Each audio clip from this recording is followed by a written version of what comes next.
Assalamualaikum warahmatullahi wabarakatuh. Halo teman-teman, selamat datang kembali di podcast kita kali ini. Senang sekali bisa hadir kembali menemani teman-teman di episode yang insya Allah akan sangat bermanfaat hari ini. Karena tema yang akan kita bahas ini benar-benar dekat dengan kehidupan kita sehari-hari. Tapi seringkali kita lewatkan begitu saja. Nah teman-teman, pada episode kali ini kita akan membahas tema yang cukup besar dan penting, yaitu kenapa umat Islam harus melek ekonomi Islam. Mungkin sebagian dari teman-teman udah sering mendengar kata ekonomi Islam, tapi kalau ditanya lebih dalam, apa itu ekonomi Islam, apa bedanya dengan ekonomi konvensional, dan bagaimana cara menerapkannya dalam kehidupan sehari-hari, belum tentu semua bisa menjawab dengan yakin. Makanya hari ini kita menghadirkan narasumber yang tepat untuk menjawab semua pertanyaan itu. Dengan bangga kami menyambut kehadiran Ibu Nurlaili Itasyah, SIMO, dosen Prodi Ekonomi Islam, Fakultas Ekonomi dan Bisnis Universitas Tanjung Pura. Beliau adalah akademisi dan praktisi yang lama berkecimpung di dunia ekonomi Islam. Terima kasih banyak Ibu udah meluangkan waktunya untuk hadir bersama kami.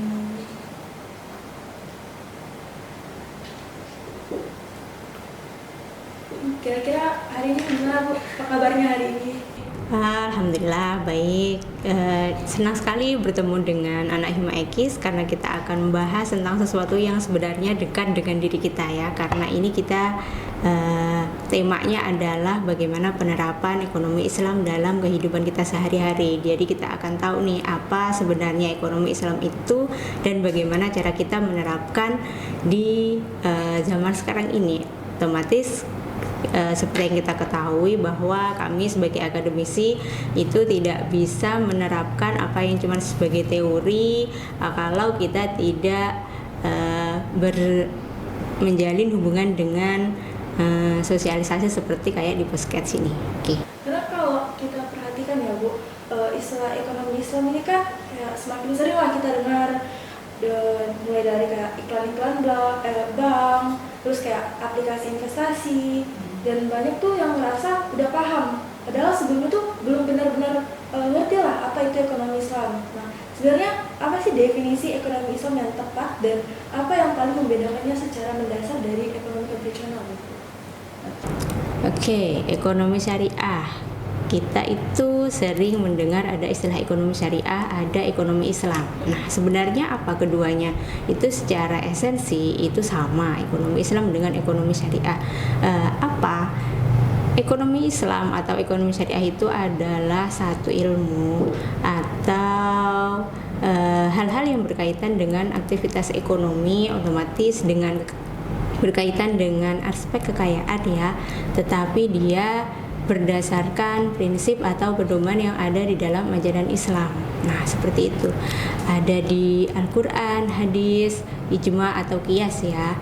Nah, baru-baru ini yang menjadi dasar adalah konsep maslahah dan maqasid syariah. Jadi ekonomi Islam adalah satu aktivitas ekonomis baik produksi, konsumsi ataupun distribusi yang dia berdasarkan prinsip Islam.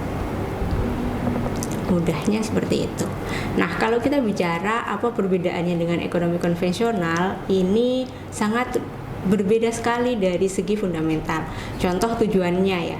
Kalau ekonomi Islam tujuannya adalah kita bertujuan untuk mewujudkan kesejahteraan sosial atau falah baik bagi diri kita di dunia dan di akhirat. Nah, kalau ekonomi konvensional mungkin kita hanya akan profit oriented, artinya kita hanya bertujuan untuk mencari keuntungan tanpa memperhatikan aspek etika, humanisme, tidak seperti dengan ekonomi syariah.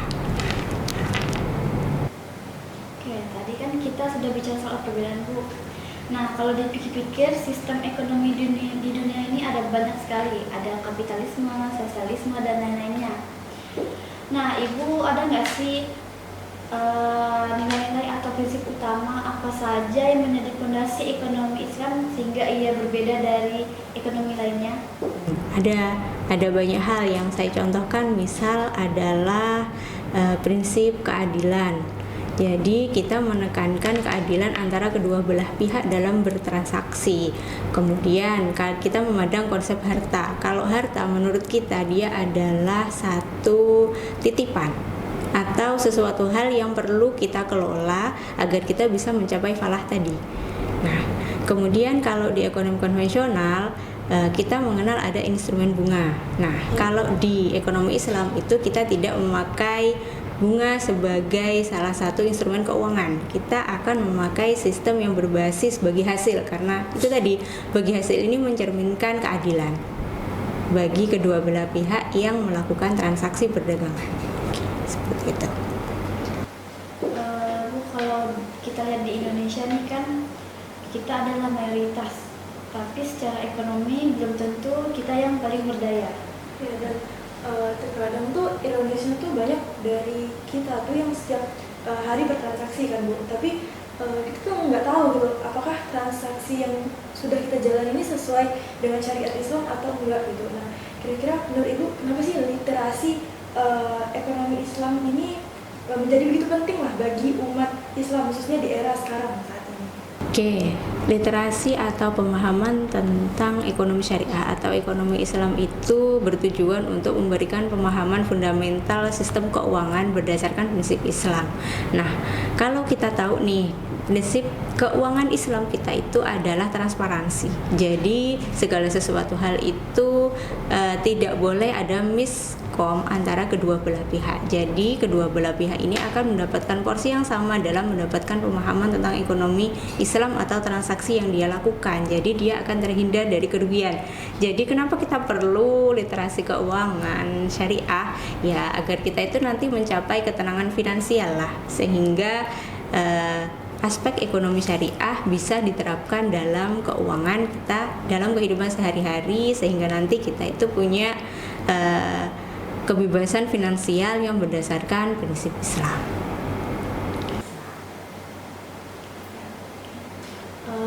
Berbicara soal urgensi Bu, saya jadi teringat banyak fenomena yang kita lihat sehari-hari, mulai dari pinjaman online, investasi bodong hingga judi yang mengatasnamakan game. Nah, menurut Ibu, apakah fenomena maraknya praktik keuangan yang bermasalah ini merupakan cerminan dari rendahnya pemahaman masyarakat terhadap ekonomi Islam? Bisa jadi, tentu saja, karena kalau kita tahu nih kayak pinjol itu kan memang berarti dia, menurut saya sih, transparansinya itu kurang. Satu, kemudian yang kedua, secara mentality dia itu kayak generasi sekarang nih, dia kan cenderung instan ya. Jadi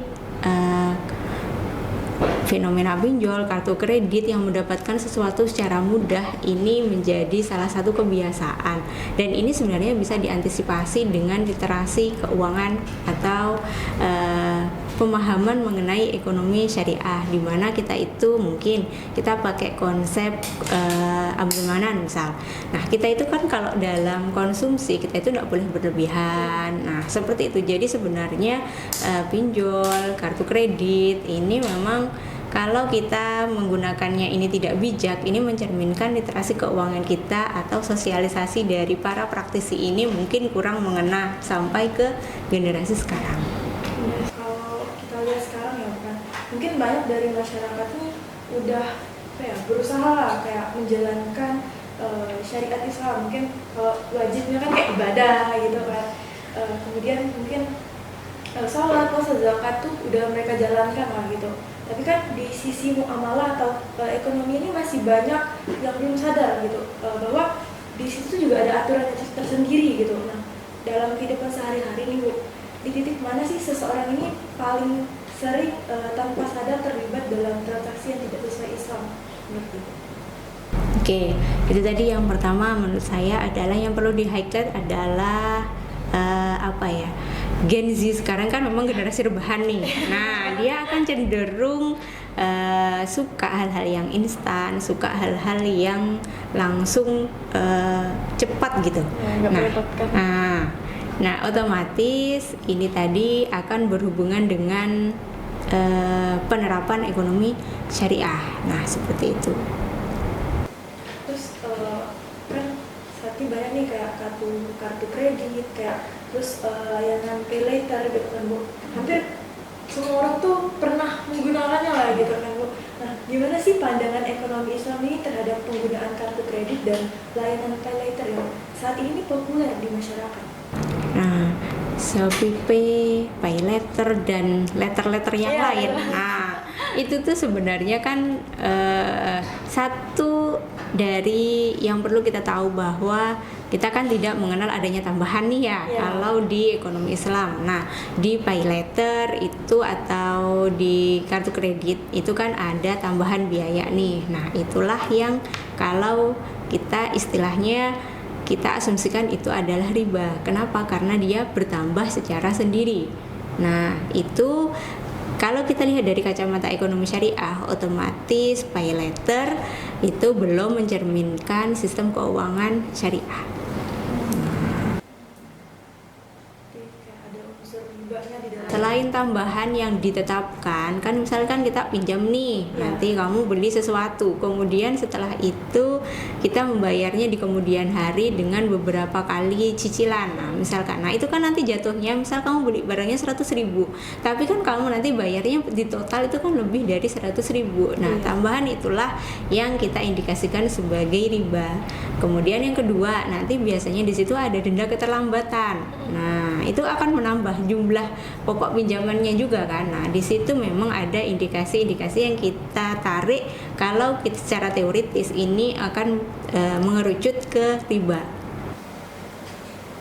Oke, sekarang kita masuk ke dunia investasi ya Bu. Anak muda sekarang sudah banyak yang mulai berinvestasi, mulai dari saham, reksadana, semua bisa diakses lewat smartphone. Tapi justru karena kemudahannya itu, banyak yang terjun tanpa benar-benar memahami aspek kehalalannya. Asal cari cuan, cari untung dari berbagai instrumen investasi yang ada saat ini. Mana menurut Ibu yang sudah memiliki landasan Islam yang kuat dan mana yang masih perlu diwaspadai? Oke, kalau kita bicara investasi, kalau yang kita sesuai dengan syariah ini ada indikatornya. Nah, misalkan ada saham. Kalau saham ini berarti dia saham yang sudah terdaftar sebagai saham syariah. Nah, dia masuk indeks saham syariah Indonesia. Nah, di situ kita bisa pakai untuk trading. Nah, biasa kan anak muda sekarang tuh punya banyak aplikasi, bisa Bibit, Stockbit atau yang lainnya yang dia bicara tentang pasar modal. Nah, di situ kita bisa milih nih saham mana yang sesuai dengan syariah. Nah, contohnya misal saham yang sudah terindeks di Jakarta Islamic atau ke indeks saham syariah Indonesia. Nah, itu bisa kita pertanggungjawabkan secara syariah karena secara operasional ini nanti pasar modal itu pun diawasi oleh DPS, Dewan Pengawas Syariah. Berarti sudah banyak kalau gitu ya Bu investasi-investasi yang sesuai dengan syariat Islam.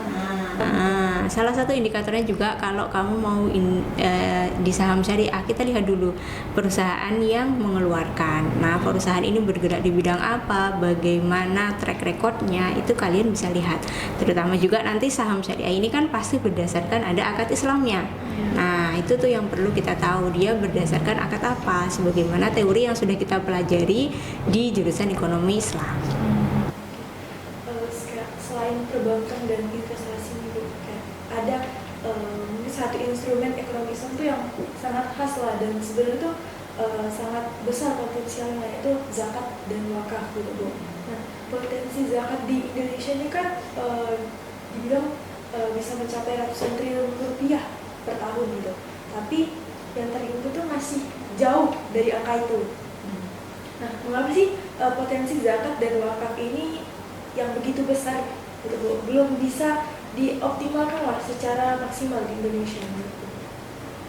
Oke, zakat dan wakaf itu mungkin instrumen dari pendapatan negara ya sebenarnya. Tapi karena kita ada di Indonesia, ini memang negara kita bukan negara yang berlandaskan Islam secara murni. Jadi zakat ini memang kalau zakat fitrah wajib, tetapi zakat mal ini kan jenisnya ada banyak. Pun kalau sebenarnya ini diberlakukan, ini bisa menjadi salah satu pendapatan negara. Tetapi kenyataannya zakat ini hanya sebagai satu himbauan, dia belum sebagai kewajiban. Nah seperti itu. Kenapa seperti itu? Karena di Indonesia ada pajak. Nah, kalau pajak dan zakat ini langsung diterapkan, itu ada kayak beban berganda di masyarakat. Nah, jadi mungkin nanti akan ada gejolak ketika itu langsung diterapkan secara keseluruhan. Makanya kalau di Indonesia ini zakat masih sekedar himbauan dan belum diakomodir oleh negara secara langsung. Sebagaimana kita tahu kalau zakat itu terkadang ya dia itu hanya kita taruh di kayak BMT atau lembaga amal. Nah, sebenarnya kalau kita mau memaksimalkan berarti potensi lembaga keuangan yang filantropis seperti LAS, seperti Basnas ini harus gercep gitu. Mereka harus jemput bola, edukasi, sosialisasi sehingga nanti masyarakat pun akan tergerak untuk memberikan atau membayarkan zakatnya ke lembaga-lembaga itu. Nah, yang patut digarisbawahi juga adalah sistem transparansinya. Jadi ketika saya sebagai amil, ketika saya sudah menyerahkan zakat ke lembaga, berarti kan saya punya hak untuk tahu nih uang saya atau zakat saya ini dikemanakan. Nah, itu mungkin salah satu aspek yang kenapa zakat dan wakaf ini belum optimal ya, karena memang lembaga kita itu perlu banyak berbenah agar dia bisa sampai ke sosialisasi ke masyarakat kecil. Nah, saya juga penasaran nih Bu soal wakaf produktif.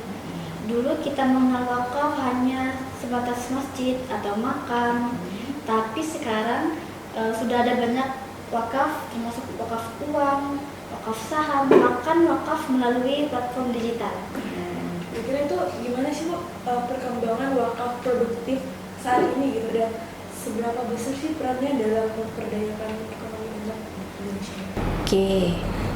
Era kita kan sudah memang era digitalisasi dalam segala hal, dalam segala aspek keuangan, terutama yang muncul ini adalah wakaf uang.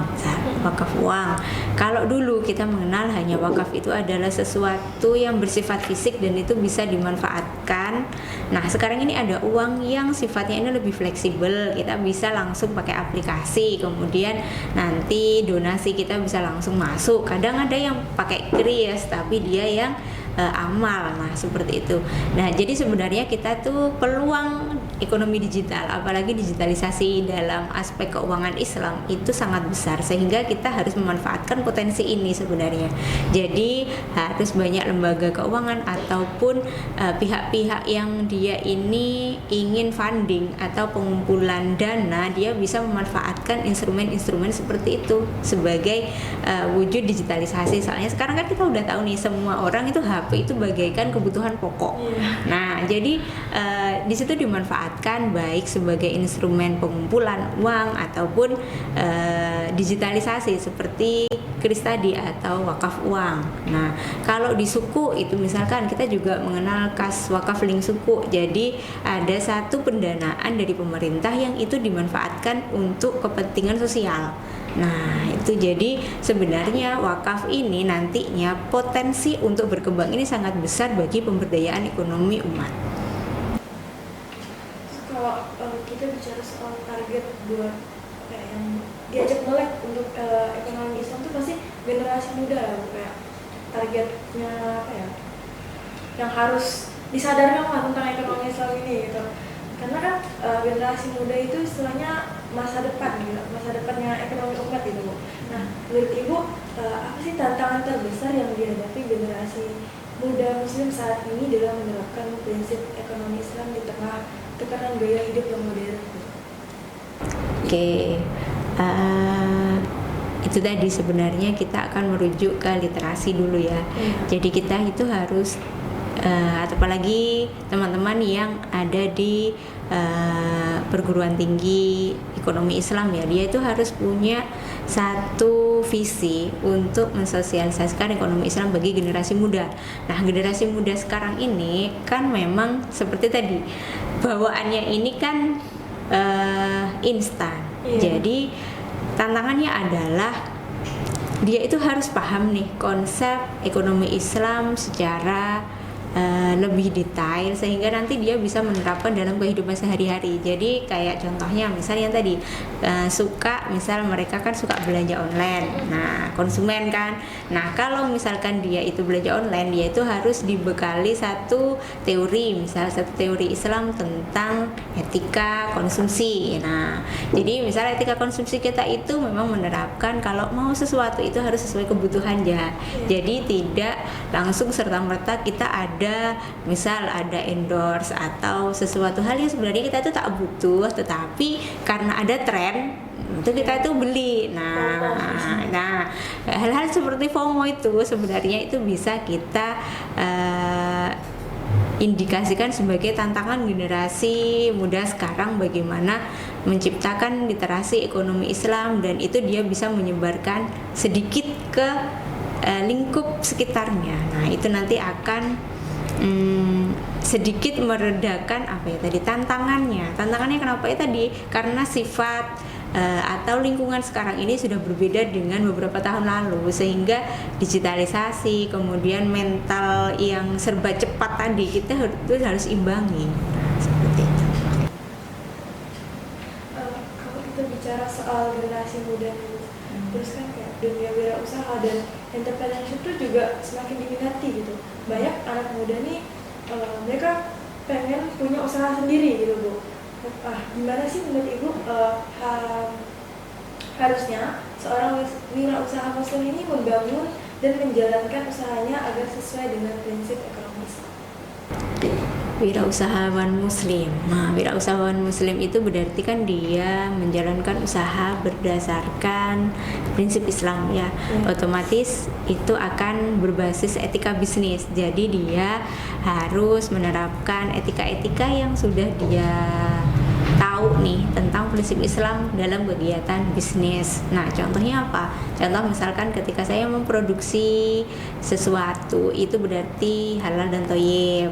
Jadi tidak semua sesuatu itu saya pakai untuk produksi halal. Ini bukan hanya dalam segi barangnya saja, tetapi dari segi cara memperolehnya, pemasarannya. Nah, itu prinsipnya adalah prinsip Islam. Kemudian thayyib. Nah, sesuatu itu yang kita produksi ini harus sesuatu yang bermanfaat.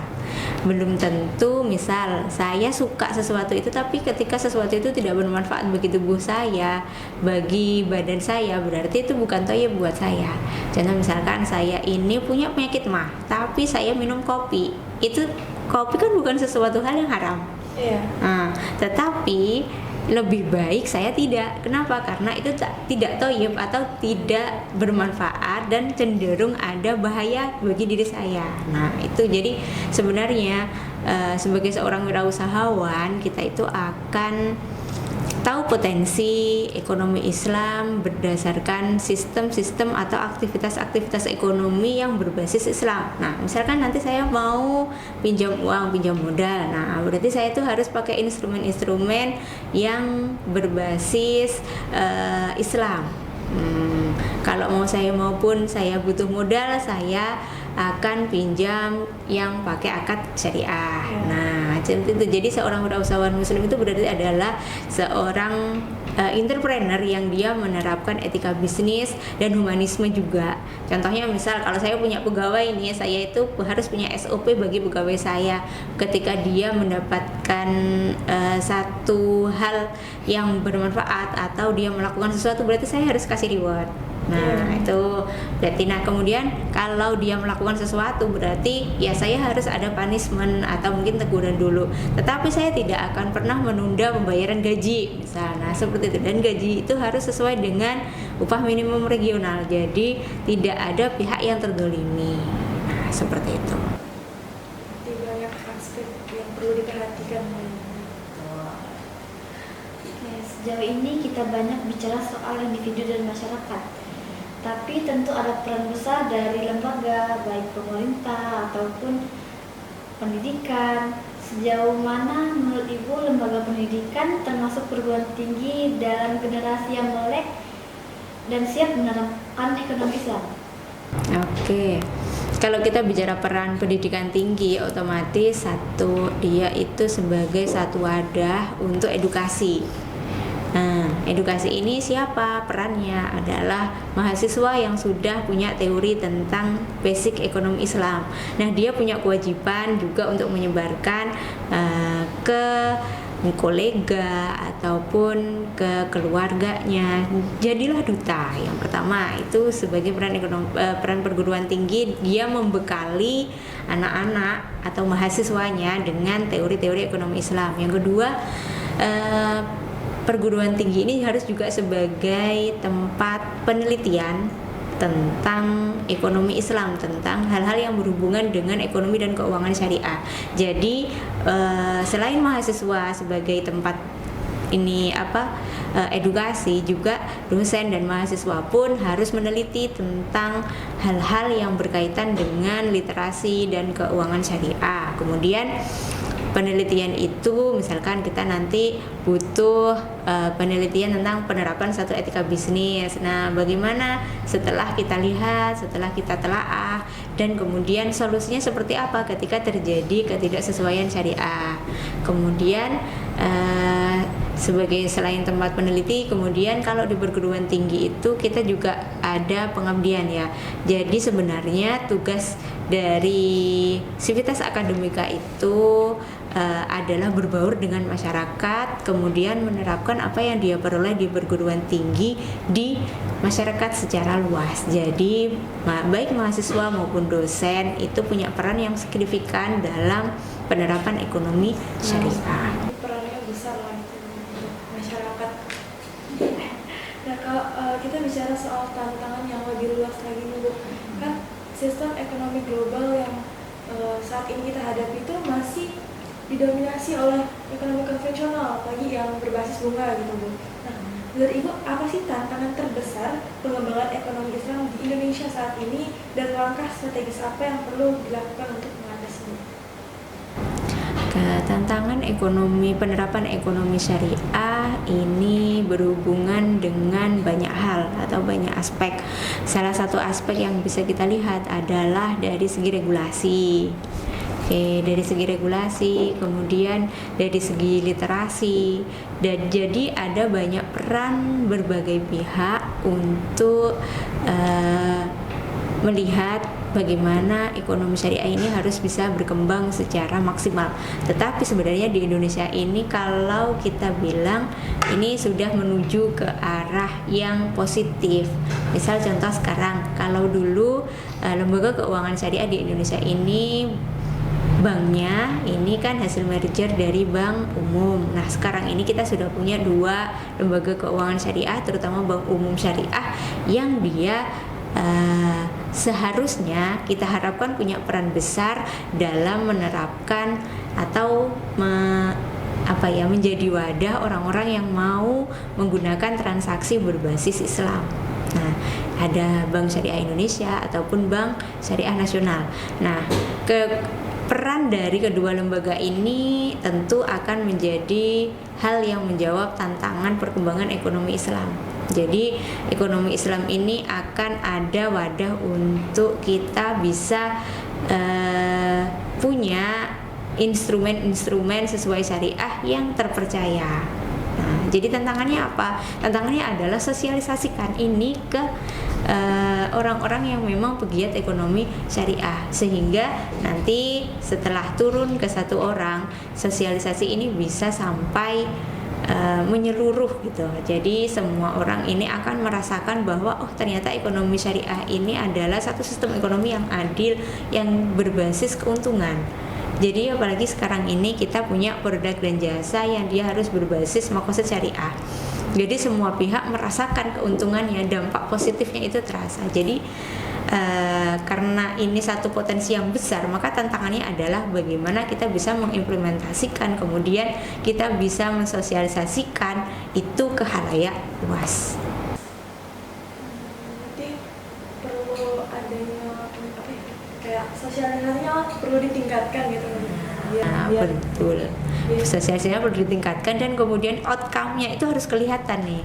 Apa hasil dari itu sehingga nanti orang pun sudah nggak bicara teori ekonomi Islam itu cuma teori. Nah, tapi sebenarnya doktrin ekonomi Islam ini harus bisa dipraktekkan dan hasilnya pun nyata. Nah, tuh sebenarnya tantangannya adalah bagaimana itu bisa berjalan.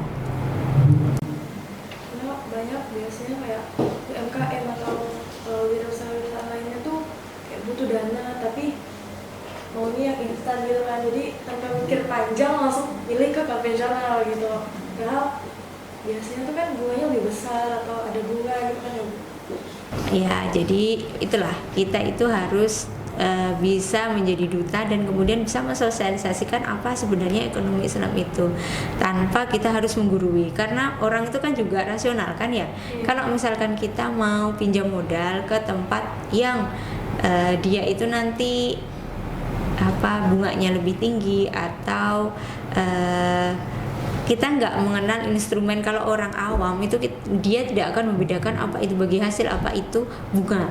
Nah, otomatis peran kita adalah bagaimana kita menjelaskan konsep kita dan kita pun juga pelaku gitu. Jadi kita jadi contoh. Nah, seperti itu. Nah Bu, ini nggak terasa kita udah di penghujung diskusi yang sangat kaya wawasan kali ini. Banyak sekali hal yang kami dapatkan ya, semoga juga pendengar mendapatkan hal yang sama pada hari ini, mulai dari fondasi ekonomi Islam, praktik sehari-hari, instrumen keuangan modern, zakat, wakaf, hingga tantangan kedepannya. Semua itu begitu relevan lah dalam kehidupan kita ya Bu. Nah Bu, saya mau tanya nih, sebagai perwakilan generasi muda nih Bu, kalau ada satu langkah pertama yang paling penting untuk segera dilakukan oleh generasi muda Muslim agar mulai melek dan peduli terhadap ekonomi Islam, langkah apa sih itu? Oke, kalau kalian sebagai seorang generasi muda, maka jadilah duta ekonomi syariah. Apa yang sudah kalian tahu tentang ekonomi syariah itu tidak boleh hanya sekedar teoritis, jadi harus dipraktekkan. Jadi kalau misalkan kamu punya mungkin satu rekening di BRI ini, jadi kamu harus punya rekening pula di BSI. Jadi nanti kamu akan tahu nih bedanya sehingga kamu bisa mensosialisasikan, kamu bisa mengajak hal atau orang-orang terdekat kamu ke ekonomi syariah. Kemudian kamu harus bisa jadi seorang duta literasi. Jadi kamu kalian sebagai seorang generasi muda harus melek ekonomi digital dan kemudian harus tahu nih sebenarnya makna di dalamnya itu apa. Jadi kata kuncinya adalah sosialisasikan apa yang kamu tahu dalam keluarga atau ruang lingkup terkecil, sehingga nanti itu bisa menjadi sesuatu hal yang besar ketika sudah dimulai dari hal-hal yang kecil. Terutama misal kamu mau menjadi seorang duta, jadi harus etika bisnisnya atau tingkah lakunya itu mencerminkan pola Islami. Pengen jadi duta Harus. Terasa kita udah di penghujung episode yang luar biasa hari ini. Saya pribadi tuh merasakan banyak sekali hal baru yang bisa saya pelajari hari ini. Sama saya juga Bu, dari awalnya hanya tahu ekonomi Islam itu hanya soal bank saja. Sekarang saya jadi sadar ternyata cangkupannya sangat luas dan sangat relevan dengan kehidupan kita sehari-hari. Kami ingin mengucapkan terima kasih yang sebesar-besarnya kepada Ibu Nur Laili Tasya yang sudah berkenan hadir, berbagi ilmu dan memberikan wawasan yang sangat besar kepada kami dan seluruh pendengar kami. Sekali lagi makasih banyak ya Bu, udah menyempatkan untuk hadir di sini bersama kami. Sama-sama. Semoga apa yang kita diskusikan tadi ini membuka wacana bagi generasi muda sekarang apa yang harus dilakukan dan bagaimana mereka menerapkan ekonomi syariah dalam kehidupan sehari-hari. Semoga ya Bu. Dan untuk teman-teman pendengar yang udah setia menemani kita dari awal hingga akhir episode, terima kasih banyak. Kalau episode ini bermanfaat untuk teman-teman sekalian, jangan lupa untuk like, share, subscribe agar lebih banyak orang yang bisa mendapatkan manfaat yang sama. Nah, dan kalau teman-teman ini punya pertanyaan pendapat atau topik yang ingin dibahas di episode berikutnya, langsung aja tulis di kolom komentar atau kirimkan pesan ke akun sosial media kami. Sampai jumpa di episode berikutnya. Tetap semangat, tetap belajar, dan tetap istiqomah dalam menjalankan nilai-nilai Islam dalam setiap aspek kehidupan kita. Akhir kata, wassalamualaikum warahmatullahi wabarakatuh.